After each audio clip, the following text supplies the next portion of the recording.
So against your better judgment, you ignored all the warning signs. You said, yep, I want to get a 3000 GT VR4. But yet, here you are. Hello there, nice to meet you. My name is Reasoning, and I'll be your voice today. Because if you're going to get yourself into a money pit, I'll be damned if I don't give you at least a fighting chance. And with that being said, this is, before you buy, a Dodge Stealth RT Turbo. Now, there's probably a lot of you scratching your heads right now asking yourself, what the hell is a Dodge Stealth?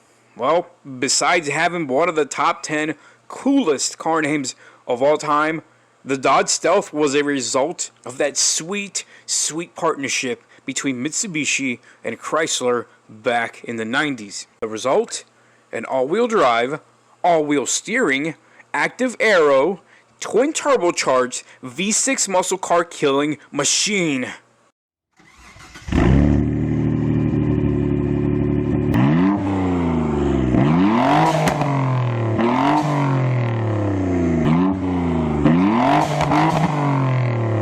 With 300 horsepower and a freaking blistering 0 to dude, for the 90s, early 90s, a 0 to 60 time of 5.2 seconds.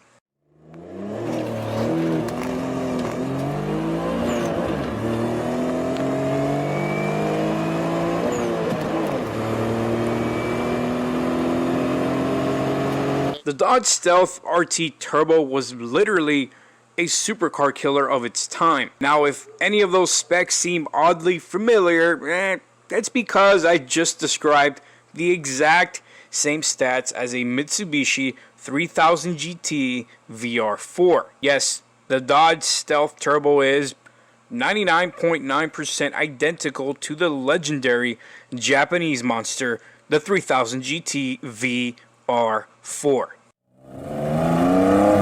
There is, however, one major difference, and that is pricing.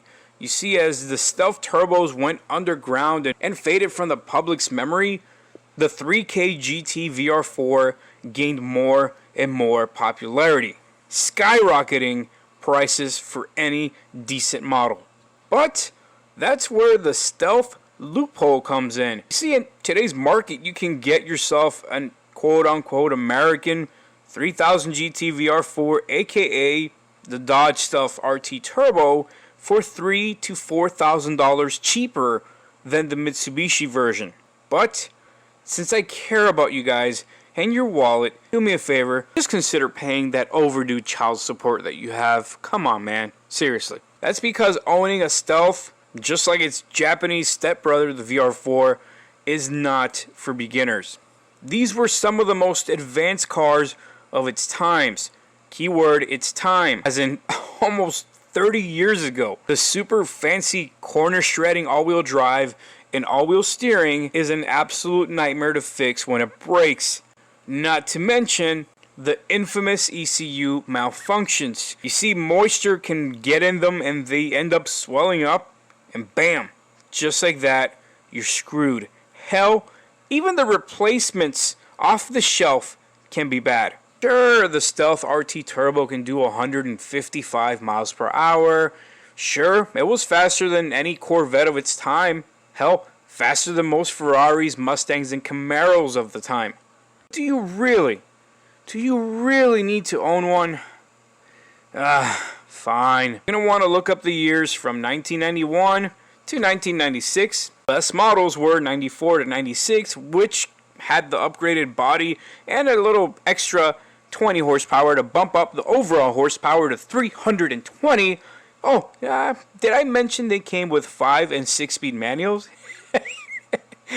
Time to put them Daddy Trump Rona checks to work, boys. Happy hunting.